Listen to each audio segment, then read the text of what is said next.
Dipertemukan dalam series bergenre romantis, Gio, Gino Abraham, dan Marshanda sukses bikin penonton baper nih guys. Berperan sebagai pasangan suami istri, chemistry epic antara Cha-Cha dan Gino benar-benar mencuri perhatian. Tak jarang nih guys, mereka pun dituntut untuk beradegan mesra layaknya pasutri. Menariknya, chemistry mereka nampaknya mulai terbawa di kehidupan nyata. Kabarnya, Cha-Cha dan Gino bukan hanya dekat di layar kaca, tapi juga berteman baik di luar syuting. Beberapa penggemar bahkan mulai menjodohkan mereka nih guys.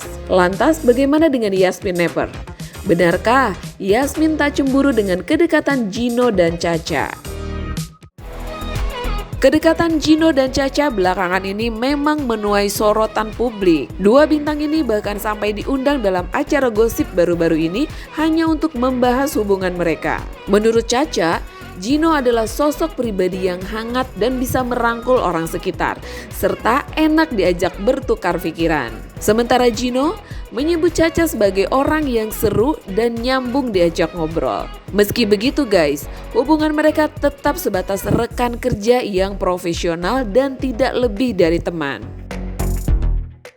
Jadi banyak yang bicara kalian kata lagi ada deket gitu, bener nggak? Bisa dibilang iya, bisa dibilang tidak. Nah ini kayak gini nih. Ini kayak gini-gini nih. Apa tuh yang kayak gini-gini?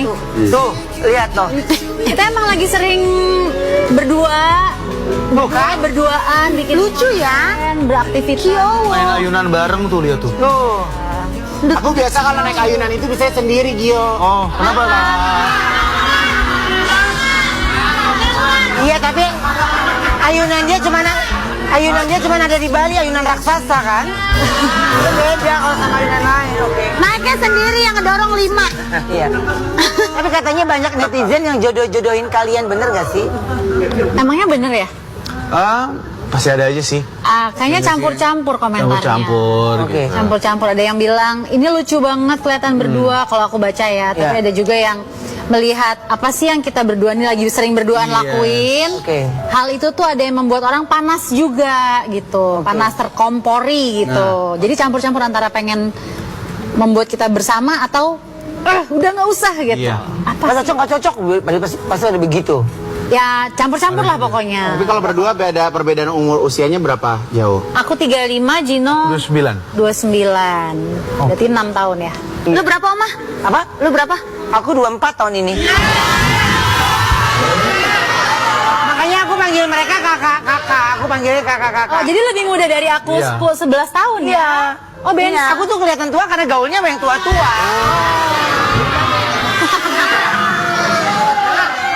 45 kan? 45. Ini 44. Jalan 45 ya? 43 gue. Wow. Lalu kelihatan masa 43 karena dibantu dokter aja jadi 40. Sabar, Nepa, dia bercanda, Nepa. Kalau gua nggak dibantu dokter ya 46 lah ya kan, Men? Ya, betul.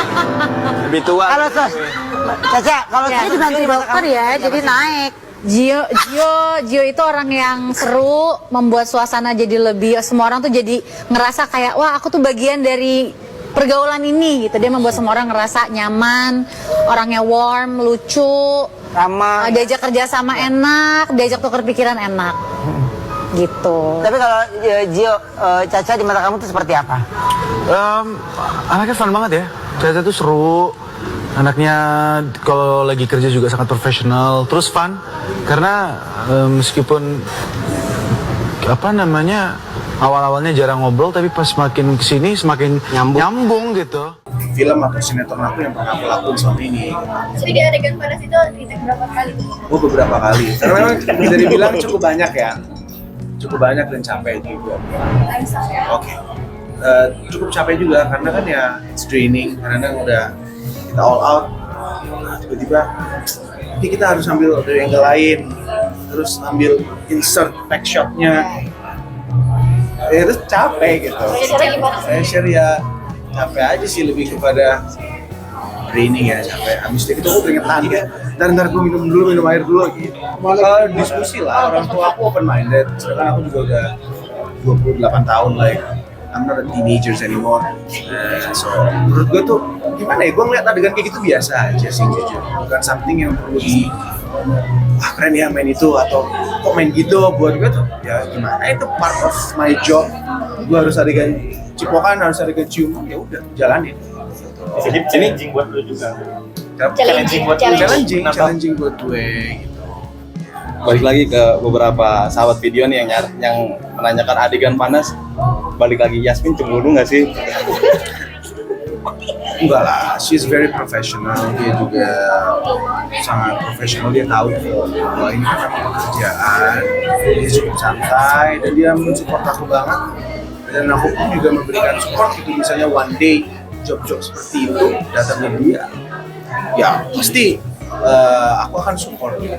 Ya mungkin kalau dari sisi aku ya, di saat aku melihat pasangan aku dapat adegan-adegan seperti ini, rasa tidak nyaman pasti ada. Munafik lah kalau nggak men gitu, pasti. Namun ya kita harus bisa menjaga itu bahwa no, ini kan memang pekerjaan gitu ya. Ini memang kebutuhan yang ada di storyline, di script.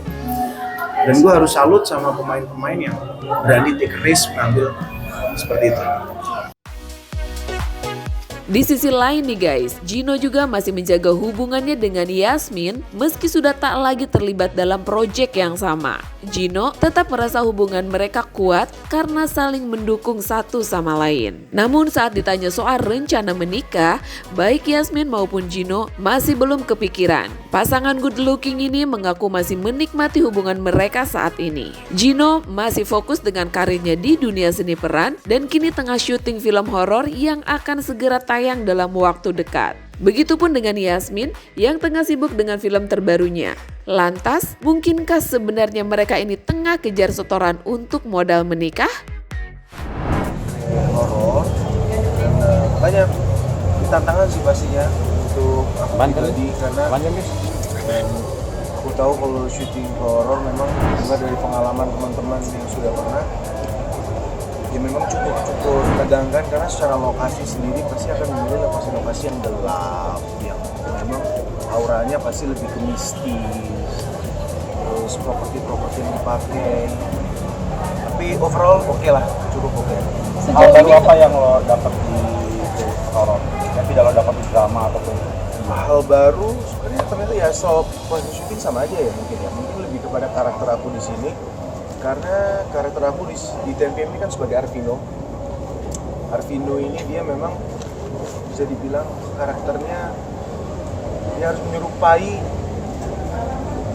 apa ya, traits yang ada di sosok Lucifer.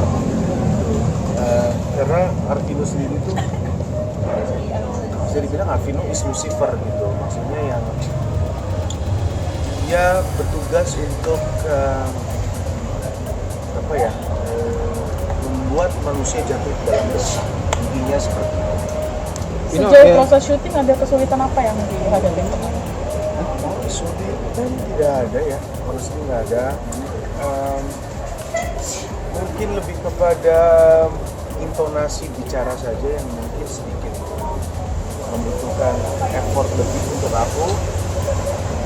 Pemenggalan kata, terus penggunaan kosakata yang baik yang bisa membuat para korban dari karakter aku ini jatuh dalam dosa dengan, karena kita sebagai penyiar kan ya, saya sebagai penyiar di sini, jadi audionya memang harus